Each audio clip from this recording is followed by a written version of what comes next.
नमस्कार दोस्तों, कथा मंथन में आपका स्वागत है। आज मैं आपको प्रेमचंद की कहानी सुहाग का शव सुनाने जा रही हूँ।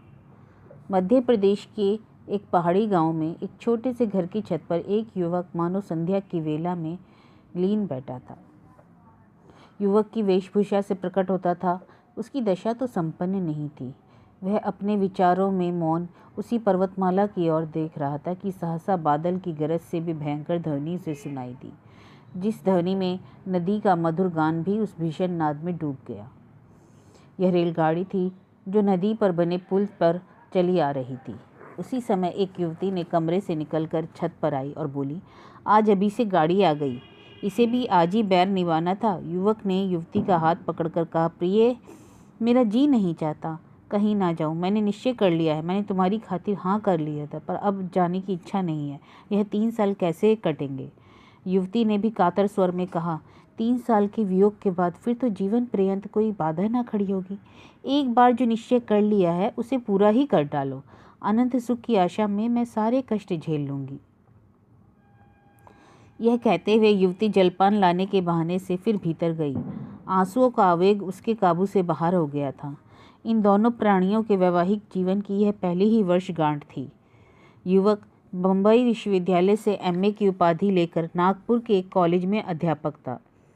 नवीन युग की नई नई वैवाहिक और सामाजिक क्रांतियों ने उसे लेश मात्र भी विचलित ना किया था। प्रोफेसर हो जाने के बाद उसके माता पिता ने इस बालिका से उसका विवाह कर दिया था। प्रथा अनुसार ही उस आँख मिचौनी के खेल में उन्हें प्रेम का रत्न मिल गया।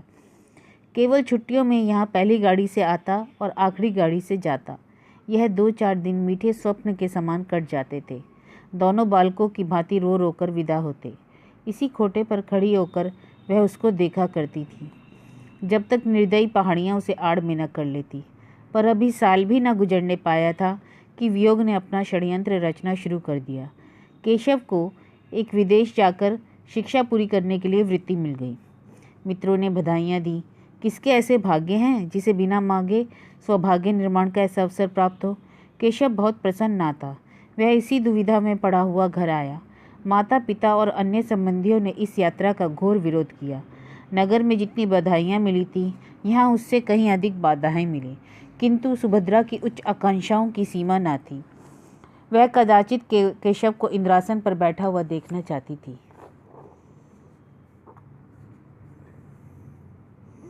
सुभद्रा ने उस वक्त तक दम ना लिया जब तक कि केशव ने विलायत जाने का वादा ना कर लिया।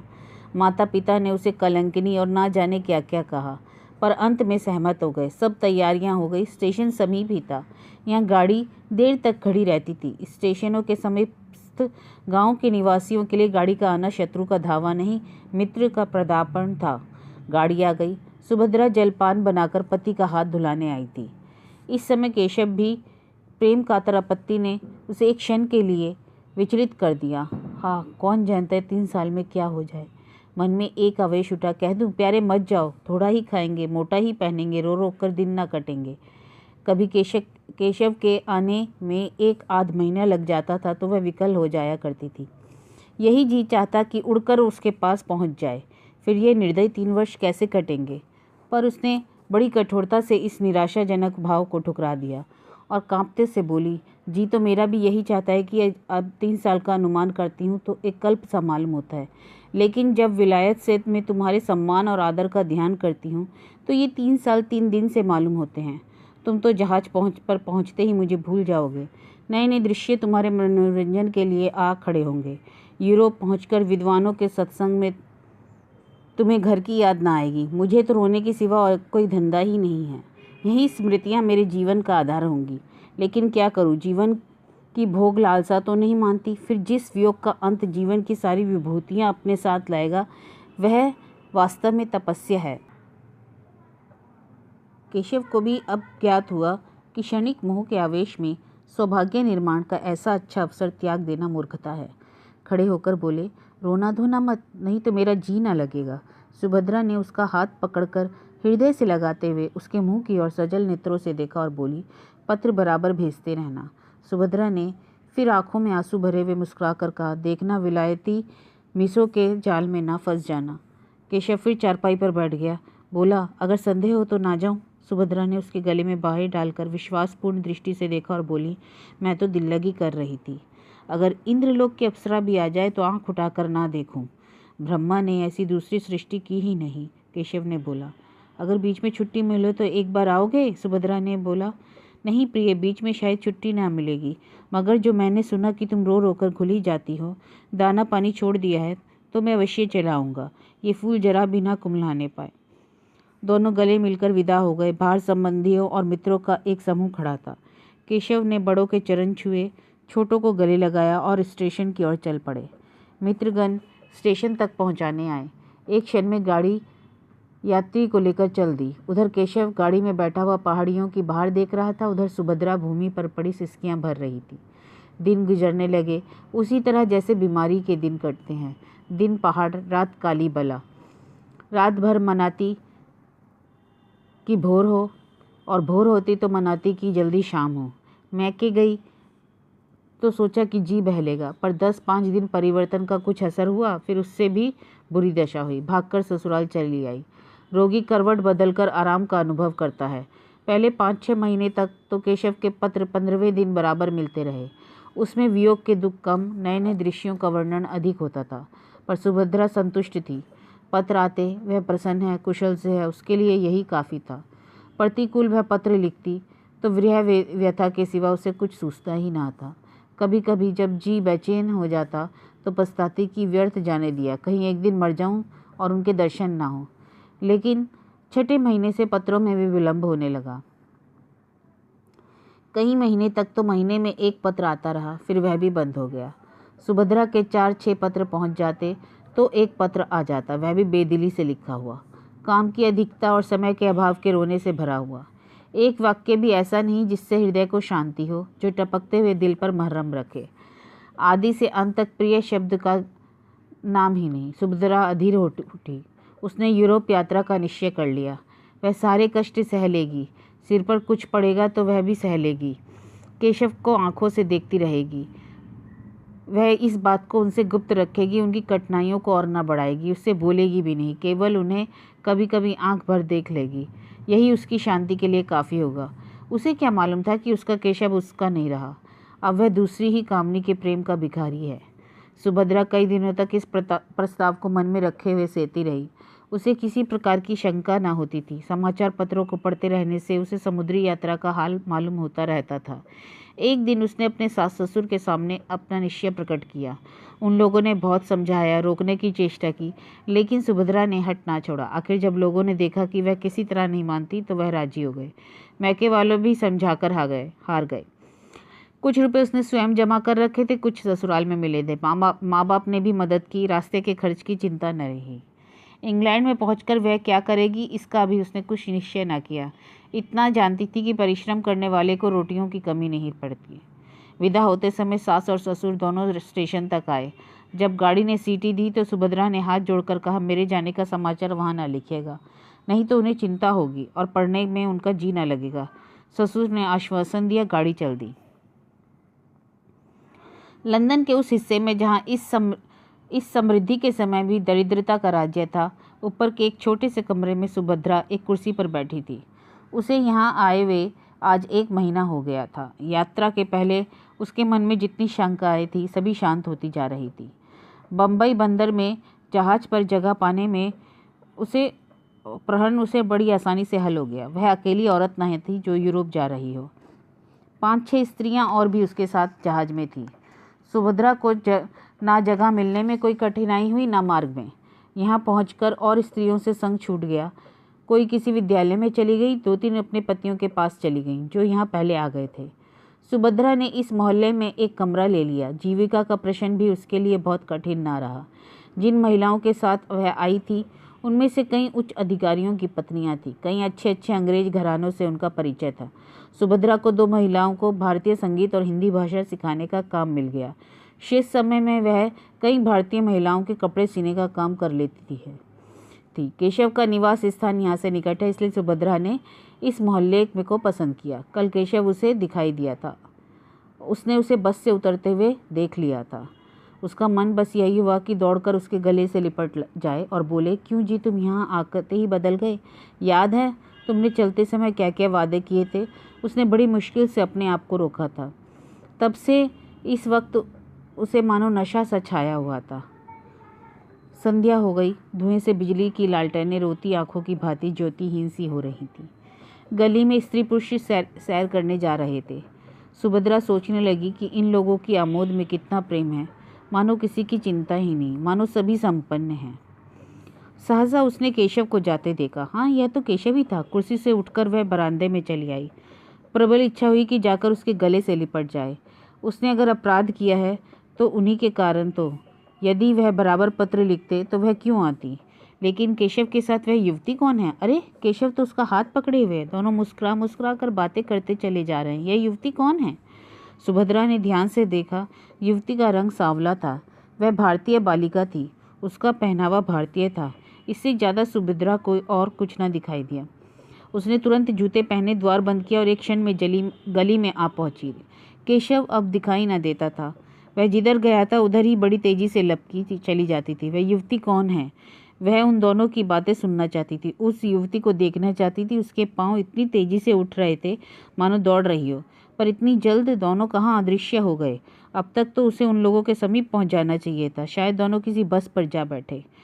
अब वह गली के समाप्त करके एक चौड़ी सड़क पर आ पहुंची थी। दोनों तरफ बड़ी बड़ी जगमगाती हुई दुकानें थी, जिनमें संसार की विभूतियां गर्व से फूली बैठी थी। कदम कदम पर होटल और रेस्टोरेंट थे। सुभद्रा दोनों नेत्रों से ताकती, पग पग पर भ्रांति के कारण मचलती कितनी दूर निकल गई, कुछ खबर नहीं। फिर उसने सोचा, यूं कहाँ तक चली जाऊंगी, कौन जाने किधर गए। चलकर फिर अपने बरामदे से देखूं, आखिर इधर से गए हैं तो इधर से ही लौटेंगे। यह ख्याल आते ही वह घूम पड़ी। उसी तरह दौड़ती हुई अपने स्थान की ओर चली। जब वहां पहुंची तो 12 बज गए थे और इतनी देर उसे चलते ही गुजरा। एक क्षण भी उसने कहीं नहीं विश्राम किया। वह ऊपर पहुंची तो गृह स्वामिनी ने कहा, तुम्हारे लिए बड़ी देर से भोजन रखा हुआ है।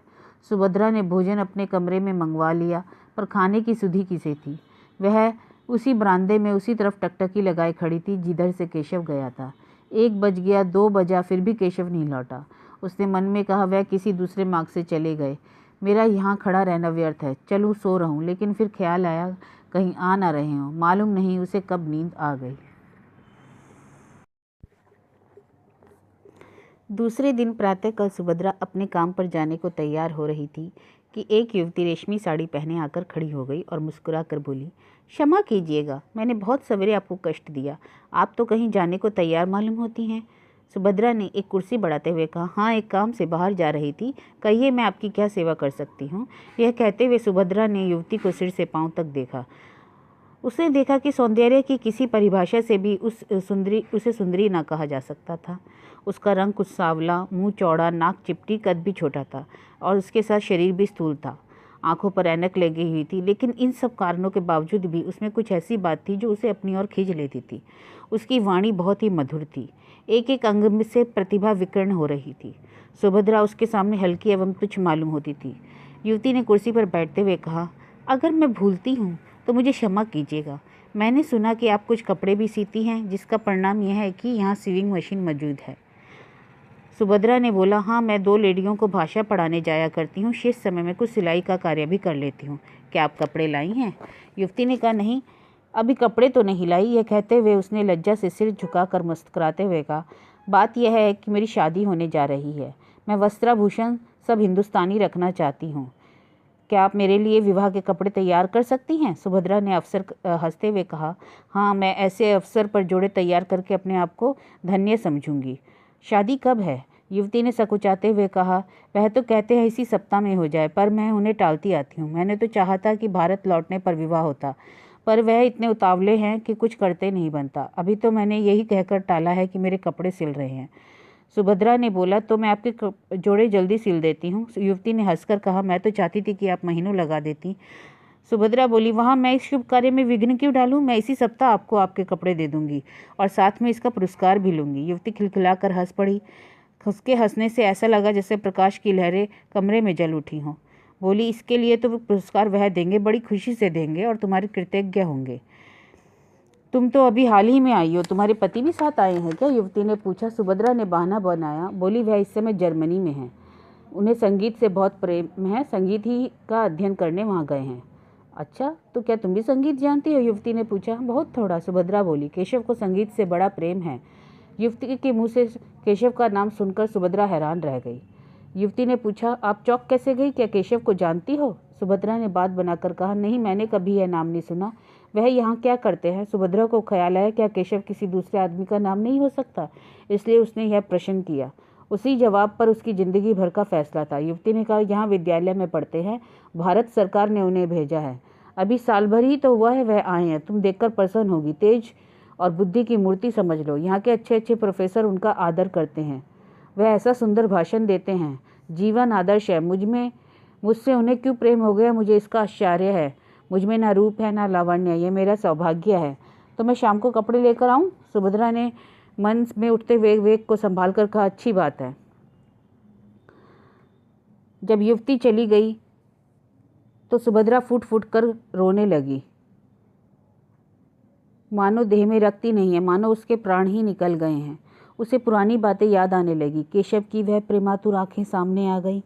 वह सरल सहज मूर्ति आंखों के सामने नाचने लगी। उसका जरा सिर धमकता था तो केशव कितना व्याकुल होता था। वही केशव अब इतनी जल्द उससे उब उठा। उसके लिए सुभद्रा ने कौन सी बात उठा रखी? वह तो उसी को अपना प्राणाधार, अपना जीवन धन, अपना सर्वस्व समझती थी। नहीं नहीं, केशव का दोष नहीं, सारा दोष इसी का है। इसी ने अपनी मधुर बातों से उन्हें वशीभूत कर लिया है। लेकिन यह उसका दोष नहीं, यह इसी युवती यौवन मतवाली छोकरी की माया है। सुभद्रा को इस ईर्ष्या और दुख के आवेश में अपने काम पर जाने की सुध न रही। वह कमरे में इस तरह टहलने लगी जैसे किसी ने जबरदस्ती उसे बंद कर दिया हो। कभी दोनों मुट्ठियां बंध जाती, कभी दांत पीसने लगती, कभी ओंठ काटती। सहसा उसे एक बात याद आ गई। हिंसात्मक संतोष से उसका उत्तेजित मुखमंडल और भी कठोर हो गया। केशव ने अपने पहले विवाह की बात इस युवती से गुप्त रखी होगी। सुभद्रा इसका भंडाफोड़ करके केशव के सारे मंसूबों को धूल में मिला देगी। उसे अपने ऊपर क्रोध आया कि युवती का पता क्यों न पूछ लिया। उसे एक पत्र लिखकर केशव की नीचता, स्वार्थपरता और कायरता की कलई खोल देती। सुभद्रा दिन भर युवती का इंतजार करती रही। कभी बरामदे में आकर इधर उधर निगाह दौड़ाती, कभी सड़क पर देखती, पर उसका कहीं पता न था। मन में झुंझलाती थी कि उसने क्यों नहीं उसको सारा वृत्तांत कह सुनाया। केशव का पता उसे याद था, उस मकान और गली का नंबर तक याद था जहाँ से वह उसे पत्र लिखा करता था। ज्यों-ज्यों दिन ढलने लगा और युवती के आने में विलम्ब होने लगा, उसके मन में एक तरंग सी उठने लगी कि जाकर केशव को फटकारे, उसका सारा नशा उतार दे और कहे कि तुम इतने भयंकर हिंसक हो, इतने महान धूर्त हो, यह मुझे मालूम ना था। तुम यही विद्या यहाँ सीखने आए थे? तुम्हारे पांडित्य का यही फल है कि तुम एक अबला को, जिसने तुम्हारे ऊपर अपना सर्वस्व अर्पण कर दिया, यूं छल सकते हो? अगर केशव उससे घृणा करता तो वह भी केशव से घृणा करेगी। संध्या भी हो गई, युवती न आई, बत्तियां भी जली, पर उसका पता नहीं था। एकाएक उसे अपने कमरे के द्वार पर किसी के आने की आहट मालूम हुई। वह कूद कर बाहर निकल आई। युवती कपड़ों का एक पुलिंदा लिए सामने खड़ी थी। सुभद्रा को देखते ही बोली, क्षमा करना, मुझे आने में देर हो गई। बात यह है कि केशव को किसी बड़े जरूरी काम से जर्मनी जाना है। वहाँ उन्हें 1 महीने से ज़्यादा लग जाएगा। वह चाहते हैं कि मैं भी उनके साथ चलूँ। मुझसे उन्हें अपनी थीसिस लिखने में बड़ी सहायता मिलेगी। बर्लिन के पुस्तकालयों को छानना पड़ेगा। मैंने भी स्वीकार कर लिया है। केशव की इच्छा है कि जर्मनी जाने से पहले हमारा विवाह हो जाए। कल संध्या समय संस्कार हो जाएगा। अब ये कपड़े मुझे आप जर्मनी से लौटने पर दीजिएगा।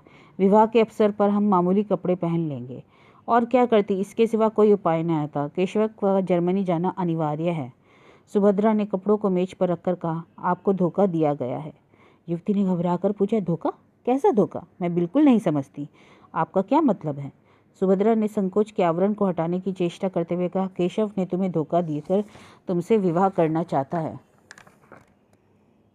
केशव ऐसा आदमी नहीं है जो किसी को धोखा दे। युवती ने कहा, मैं केशव को जानती हूँ। क्या केशव ने अपने विषय में तुम्हें सब कुछ कह दिया? सुभद्रा ने बोला, हाँ, उसने कोई बात नहीं छिपाई। सुभद्रा ने कहा, क्या तुम्हें पता है कि उसका विवाह हो चुका है? युवती की मुख ज्योति कुछ मलिन पड़ गई। उसकी गर्दन लज्जा से झुक गई। अटक अटक कर बोली, हाँ, मुझे यह बात कही थी। सुभद्रा परास्त हो गई। घृणा सूचक नेत्रों से देखती हुई बोली, यह जानते हुए भी कि तुम केशव से विवाह करने को तैयार हो गई? युवती ने अभिमान से देखकर कहा, क्या आपने कभी केशव को देखा है? नहीं, मैंने उन्हें नहीं देखा। फिर तुम उसे कैसे जानती हो? मेरे एक मित्र ने मुझसे ये कहा, वह केशव को जानता है। अगर तुम एक बार केशव को देख लेती और एक बार उससे बात कर लेती तो मुझसे यह प्रश्न ना करती। एक नहीं, अगर उन्होंने 100 विवाह किए होते तो भी मैं इनकार न करती। उन्हें देखकर मैं अपने को बिल्कुल भूल जाती हूँ। अगर उनसे विवाह ना करूँ तो फिर मुझे जीवन भर अविवाहित रहना पड़ेगा। जिस समय वे मुझसे बातें करने लगते हैं मुझे ऐसा अनुभव होता है कि मेरी आत्मा पुष्प की भांति खिली जा रही है। मैं उसमें प्रकाश और विकास का प्रत्यक्ष अनुभव करती हूँ। दुनिया चाहे जितना हंसे, जितनी निंदा करे, पर मैं केशव को अब नहीं छोड़ सकती। उसका विवाह हो चुका है, यह सत्य है, पर उस स्त्री से उसका मन कभी ना मिला। इसका मतलब यथार्थ में तो इनका विवाह कभी हुआ ही नहीं। वह कोई साधारण अर्धशिक्षिता बालिका नहीं। सोचो, केशव जैसा विद्वान उदारचेता पुरुष ऐसी बालिका के साथ कैसे प्रसन्न रह सकता है। तुम्हें कल मेरे विवाह में चलना पड़ेगा। सुभद्रा का चेहरा तमतमा जा रहा था। केशव ने उसे इतने काले रंगों में रंगा है, यह सोचकर उसका रक्त खौल रहा था। जी में आता था इसी क्षण उसको धुतकार दूं, लेकिन उसके मन में कुछ और ही मंसूबे पैदा होने लगे। उसने गंभीर पर उदासीनता के भाव से पूछा, केशव ने कुछ अपनी स्त्री के विषय में नहीं कहा?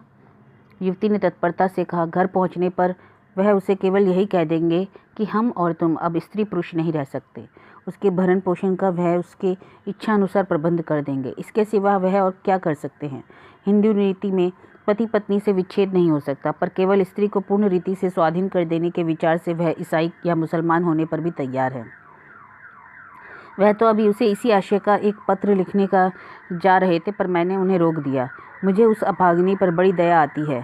मैं तो यहाँ तक तैयार हूँ कि अगर उसकी इच्छा हो तो वह भी हमारे साथ रहे। मैं उसे अपनी बहन समझूंगी।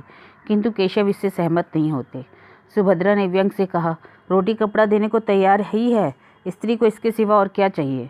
युवती ने व्यंग की कुछ परवाह न करते हुए कहा, तो मुझे लौटने पर कपड़े तैयार मिलेंगे? हाँ, मिल जाएंगे। सुभद्रा बोली, कल तुम संध्या में आओगी ना? सुभद्रा बोली, नहीं, खेद है, मुझे अवकाश नहीं। युवती ने कुछ ना कहा, वह चली गई। सुभद्रा कितना ही चाहती कि इस समस्या पर शांतचित होकर विचार करे, पर हृदय में मानो ज्वाला सी दहक रही थी। केशव के लिए वह अपने प्राणों का कोई मूल्य नहीं समझती थी। वही केशव उसे पैरों से ठुकरा रहा था। यह आघात इतना आकस्मिक, इतना कठोर था कि उसकी चेतना की सारी कोमलता मूर्छित हो गई।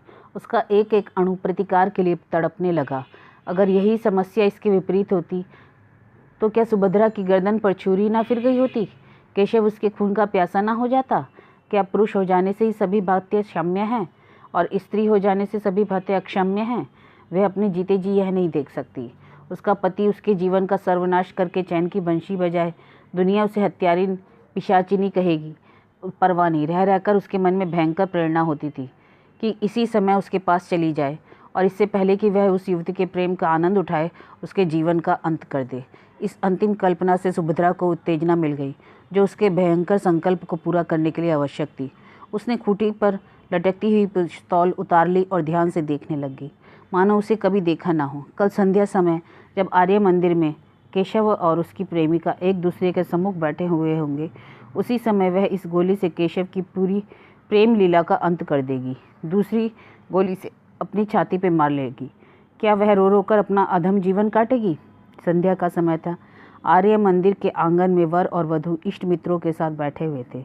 विवाह का संस्कार हो रहा था। उसी समय सुभद्रा पहुंची और बरामदे में आकर एक खंभे की आड़ में इस भांति खड़ी हो गई तो कि केशव उसका मुंह उसके सामने था। उसकी आंखों में वह दृश्य खिंच गया।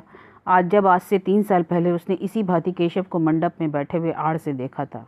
तब उसका हृदय कितना उच्छ्वासित हो रहा था, अंतस्थल में गुदगुदी सी हो रही थी। कितना अपार अनुराग था, कितनी असीम अभिलाषाएं थी, मानो जीवन प्रभात का उदय हो रहा हो। सुभद्रा को ऐसा भ्रम हुआ मानो वह केशव नहीं है। हाँ, यह वह केशव नहीं है। यह उसी रूप में उसी का कोई दूसरे नाम का मनुष्य है। अब उसकी मुस्कुराहट में, उसके नेत्रों में, उसके शब्दों में उसके हृदय को आकर्षित करने की कोई वस्तु ना है। वह उसे देखकर उसी निस्पंद निश्चल खड़ी थी, मानो कोई अपरिचित व्यक्ति हो।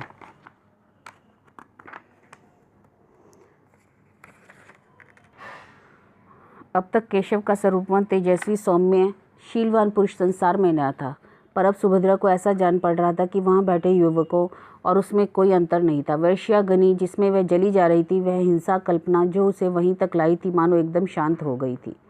वह उसका नहीं है, उसे अब परवाह नहीं, उस पर किसका अधिकार होता है। विवाह संस्कार समाप्त हो गया।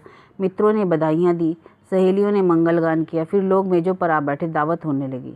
रात के 12 बज गए, पर सुभद्रा वहीं पाषाण मूर्ति सी खड़ी हो गई, मानो कोई विचित्र स्वप्न देख रही हो। हाँ, जैसे कोई बस्ती उजड़ गई हो, जैसे कोई संगीत बंद हो गया हो, जैसे कोई दीपक बुझ गया हो। जब लोग मंदिर से निकले तो वह भी निकल आई, पर उसे कोई मार्ग ना सूझता था। परिचित सड़कें उसे भूली हुई सी जान पड़ने लगी। सारा संसार ही बदल गया। वह सारी रात सड़कों पर भटकती फिरी, घर का कहीं पता नहीं था। सारी दुकानें बंद हो गई, सड़कों पर सन्नाटा छा गया। फिर भी वह अपना घर ढूंढती चली जा रही थी। पर हाय रे, क्या जीवन पथ पर उसे इसी तरह भटकना पड़ेगा? सहसा एक पुलिसमैन ने पुकारा, मैडम आप कहाँ जा रही है? सुभद्रा ने ठिठक कर कहा, कहीं नहीं। तुम्हारा स्थान कहाँ है? मेरा स्थान? हाँ, तुम्हारा स्थान। मैं तुम्हें बड़ी देर से इधर उधर भटकते हुए देख रहा हूँ। किस स्ट्रीट में रहती हो? सुभद्रा को उस स्ट्रीट तक का नाम याद ना था। तुम्हें अपनी स्ट्रीट का नाम याद नहीं? भूल गई, याद नहीं आता। सहसा उसकी दृष्टि सामने के एक साइन बोर्ड की तरफ उठी। ओह, यही तो उसकी स्ट्रीट है। उसने सिर उठाकर इधर उधर देखा। सामने ही उसका डेरा था और इसी गली में अपने ही घर के सामने ना जाने कितनी देर से वह चक्कर लगा रही थी। अभी प्रातःकाल ही था कि युवती सुभद्रा के कमरे में पहुंची। वह उसके कपड़े सी रही थी। उसका सारा तन मन कपड़ों में लगा हुआ था। कोई युवती इतनी एकाग्रचित्त होकर अपना श्रृंगार भी ना करती होगी।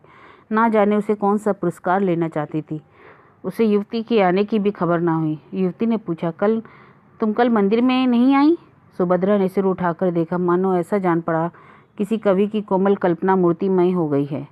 उसकी उस छवि आनंदे थी, प्रेम की विभूति से रोम रोम से प्रदर्शित हो रही थी। सुभद्रा दौड़कर उसके गले से लिपट गई, जैसे उसकी छोटी बहन आ गई हो, और बोली, हाँ गई तो थी, मैंने तुम्हें नहीं देखा। हाँ, मैं अलग थी। केशव को देखा? हाँ देखा। धीरे से क्यों बोली? मैंने कोई झूठ कहा था? सुभद्रा ने सहृदयता से मुस्कुरा उठी, मैंने तुम्हारी आंखों से नहीं, अपनी आंखों से देखा। मुझे तो वह तुम्हारे योग्य नहीं जचे। तुम्हें ठग लिया है। युवती खिलखिलाकर हंसी और बोली, वाह, मैं तो समझती हूँ मैंने उन्हें ठगा है। सुभद्रा ने गंभीर होकर कहा, एक बार वस्त्राभूषणों से सजकर अपनी छवि आईने में देखो, तब मालूम होगा। तब क्या मैं कुछ हो जाऊंगी? अपने कमरे से फर्श, तस्वीरें, हाड़ियाँ, गमले आदि निकाल कर देखो, कमरे की शोभा वही रहती है। युवती ने सिर हिलाकर कहा, ठीक कहती हो, लेकिन आभूषण कहाँ से लाऊं? ना जाने अभी कितने दिनों में ना बनने की नौबत आए। मैं तुम्हें अपने गहने पहना दूं? सुभद्रा बोली, तुम्हारे पास गहने हैं? बहुत, देखो मैं अभी लाकर तुम्हें पहनाती हूँ। युवती ने मुंह से तो बहुत नहीं किया, पर मन में प्रसन्न हो रही थी। सुभद्रा ने अपने सारे गहने पहना दिए, अपने पास एक छल्ला भी ना रखा। युवती को यह नया अनुभव था। उसे इस रूप से निकलते शर्म तो आती थी, पर उसका रूप चमक उठा, इसमें संदेह ना था। उसने आईने में अपनी सूरत देखी तो उसकी सूरत जगमगा उठी, मानो किसी वियोगिनी को अपने प्रियतम का संवाद मिला हो। कहीं केशव इस रूप में देख लेते, या आशंका उसके मन में उदय हुई, पर कैसे कहे। कुछ देर लज्जा से सुर झुकाकर बोली, केशव मुझे इस रूप में देखकर बहुत हंसेंगे। सुभद्रा बोली, हंसेंगे नहीं, बलैया लेंगे, आंखें खुल जाएंगी। तुम आज इसी रूप में उनके पास जाना। सच? क्या आप मुझे अनुमति देती हैं? सुभद्रा बोली, बड़े हर्ष से। तुम्हें संदेह ना होगा? बिल्कुल नहीं। अगर मैं 2-4 दिन पहने रहूं? तुम 2-4 महीने पहने रहो, आखिर ये यहाँ पड़े ही तो हैं। सुभद्रा बोली, तुम भी मेरे साथ चलो ना। नहीं, मुझे अवकाश नहीं। अच्छा लो, मेरे घर का पता नोट कर लो। हाँ लिख दो, शायद कभी आऊँ। एक क्षण युवती यहाँ से चली गई। सुभद्रा अपनी खिड़की पर उसे इस भांति प्रसन्न मुख खड़ा देख रही थी, मानो उसकी छोटी बहन हो। ईर्ष्या या द्वेष का लेश मात्र भी उसके मन में ना था। मुश्किल से 1 घंटा गुजरा होगा कि युवती लौटकर बोली, सुभद्रा क्षमा करना, मैं तुम्हारा समय खराब कर रही हूँ। केशव बाहर खड़े हैं, बुला लूँ? एक क्षण, केवल एक क्षण के लिए सुभद्रा कुछ घबरा गई। उसने जल्दी ही उठकर मेज पर पड़ी चीजें इधर उधर हटा दी, कपड़े करीने से रख दिए, अपने उलझे हुए बाल संभाल लिए। फिर उदासीन भाव से मुस्कुरा कर बोली, उन्हें तुमने क्यों कष्ट दिया? जाओ बुला लो। 1 मिनट में केशव ने कमरे में कदम रखा और चौंक कर पीछे हट गया, मानो पाँव जल गया हो, मुंह से चीख निकल गई। सुभद्रा गंभीर, निश्चल, शांत अपनी जगह पर खड़ी रही। फिर हाथ बढ़ाकर बोली, मानो किसी अपरिचित व्यक्ति से बोल रही हो, आइए मिस्टर केशव, मैं आपको ऐसी सुशील, सुंदर, विदुषिनी रमणी पाने पर बधाई देती हूँ। केशव के मुंह से हवाइयाँ उड़ रही थी। वह पथभ्रष्ट बना खड़ा था। लज्जा और ग्लानि उसके चेहरे पर एक रंग आता और जाता था। यह बात एक दिन होने वाली थी अवश्य, पर इस तरह अचानक उसकी सुभद्रा से भेंट होगी, इसका उसे स्वप्न में भी गुमान नहीं था। सुभद्रा से यह बात कैसे कहेगा, इसका उसने खूब सोच लिया था। उसके आक्षेपों का उत्तर सोच लिया था। पत्र के शब्द तक उसके मन में अंकित हो गए थे। ये सारी तैयारियां धरी की रह गईं और सुभद्रा से साक्षात हो गया। सुभद्रा उसे देखकर जरा भी नहीं चौंकी। उसके मुख पर आश्चर्य, घबराहट या दुख का एक चिन्ह भी ना दिखाई दिया। उसने उसी भांति उससे बात की मानो वह कोई अजनबी हो। यहाँ कब आई, कैसे आई, क्यों आई, कैसे गुजर करती है, यह और इस तरह के असंख्य प्रश्न पूछने के लिए केशव का चित्त चंचल हो उठा। उसने सोचा कि सुभद्रा उसे धिक्कारेगी, विष खाने की धमकी देगी, निष्ठुर, निर्दय और न जाने क्या क्या कहेगी।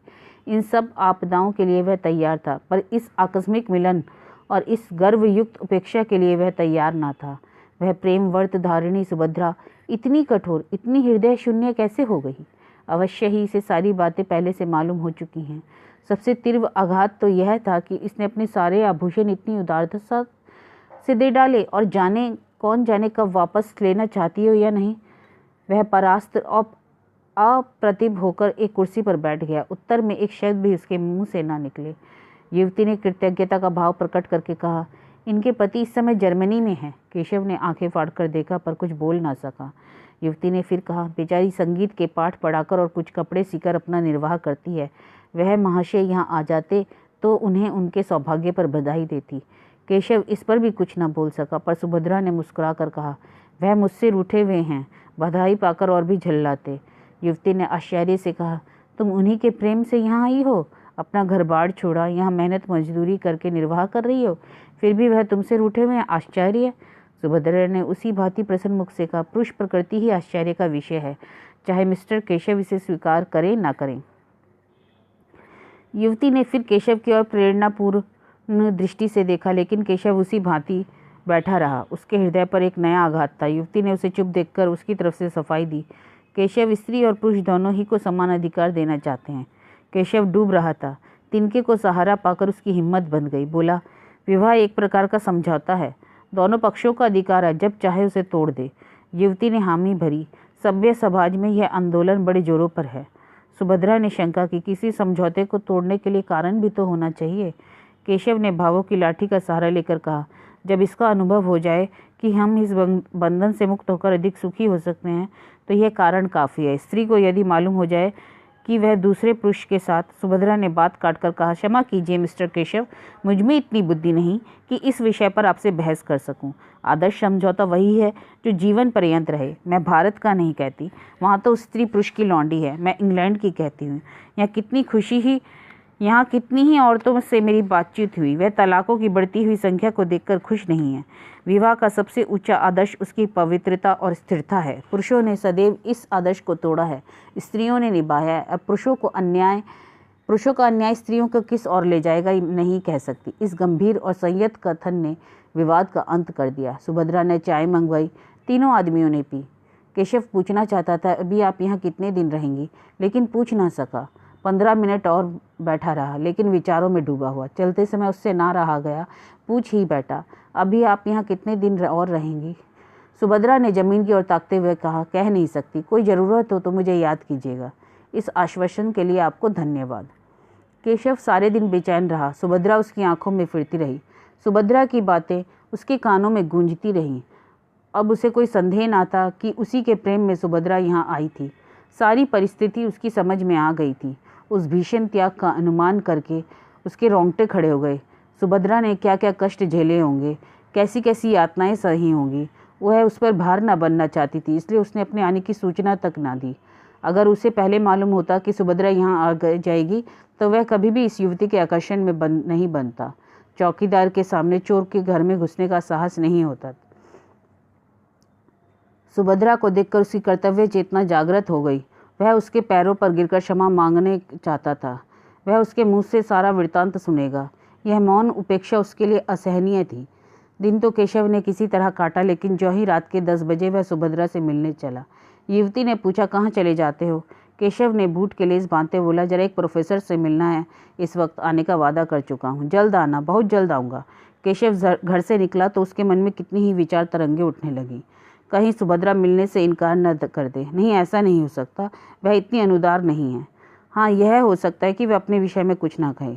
उसे शांत करने के लिए उसने एक कल्पना कर डाली। वह ऐसा बीमार था कि बचने की आशा नहीं थी। उर्मिला ने ऐसा तन्मय होकर उसकी सेवा की कि उससे उसको प्रेम हो गया। कथा का सुभद्रा पर शायद कुछ असर पड़ेगा, इसमें केशव को कोई संदेह ना था। परिस्थिति का बोध होने पर वह उसे क्षमा कर देगी, लेकिन इसका फल क्या होगा? क्या वह दोनों के साथ एक जैसा प्रेम कर सकता है?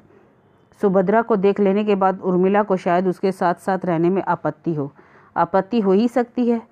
उससे यह बात छिपी नहीं। हाँ, यह देखना है कि सुभद्रा भी इसे स्वीकार करती है कि नहीं। उसने जिस उपेक्षा का परिचय दिया है वह उसे देख के मन ही मन मानने पे संदेह जान पड़ता है। पर वह सुभद्रा को मनाएगा, विनती करेगा, पैरों पर पड़ेगा, अंत में उसे मनाकर ही छोड़ेगा। सुभद्रा से प्रेम और अनुराग का नया प्रमाण पाकर मानो वह एक कठोर निद्रा से जाग उठा था। उसे एक अनुभव हो रहा था कि सुभद्रा के लिए उसके हृदय में जो स्थान है वह खाली पड़ा हुआ है। उर्मिला उस स्थान पर अपना आधिपत्य नहीं जमा सकती।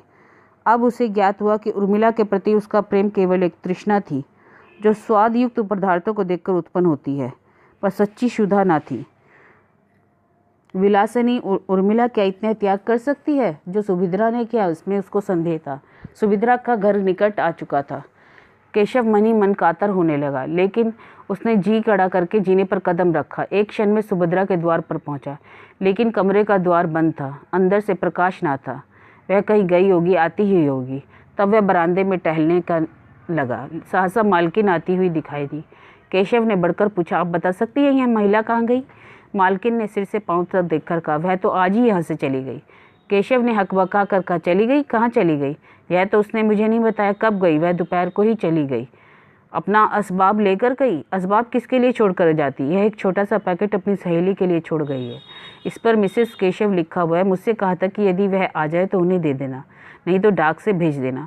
आप मुझे वह पैकेट दिखा सकती हैं? केशव मेरा ही नाम है। मालकिन ने मुस्कुराकर कहा, मिसेस केशव को कोई आपत्ति तो ना होगी तो क्या मैं उनको बुला लाऊं? केशव बोला, हाँ, उचित तो यही है। बहुत दूर जाना पड़ेगा। केशव कुछ ठिठकता हुआ जाने के लिए चला ही था कि मालकिन ने पुकारा, मैं समझती हूँ, आप इसे ले जाइए, व्यर्थ आपको क्या दड़ाऊँ, पर कल मेरे पास एक रसीद भेज दीजिएगा, शायद उसकी ज़रूरत पड़े। यह कहते हुए उसने एक छोटा सा पैकेट लाकर केशव को दे दिया। केशव पैकेट लेकर इस तरह भागा मानो कोई चोर भागा जा रहा था। इस पैकेट में क्या है यह जानने के लिए उसका हृदय व्याकुल हो गया था। उसे इतना विलंब असहनीय था। उसने अपने स्थान पर जाकर उसे खोला। समीप ही एक पार्क था, वहाँ जाकर उसने बिजली के प्रकाश में उस पैकेट को खोल डाला। उस समय उसके हाथ कांप रहे थे और हृदय इतने वेग से धड़क रहा था मानो किसी बंधु की बीमारी के समाचार के बाद तार मिला हो। पैकेट का खुलना था कि केशव की आंखों से आंसुओं की झड़ी लग गई। उसमें एक पीले रंग की साड़ी थी, एक छोटी सी सिंदूर की डिबिया और एक केशव का फोटो चित्र, साथ ही एक लिफाफा था। केशव ने उसे खोलकर पढ़ा। उसमें लिखा था, बहन, मैं जाती हूँ, ये मेरा सुहाग का शव है, इसे टेम्स नदी में विसर्जित कर देना। तुम्ही लोगों के हाथों ये संस्कार भी हो जाए तो अच्छा है। तुम्हारी सुभद्रा। केशव मरमाहत सा पत्र हाथ में लिए वहीं घास पर लेट गया और फूट फूट कर रोने लगा।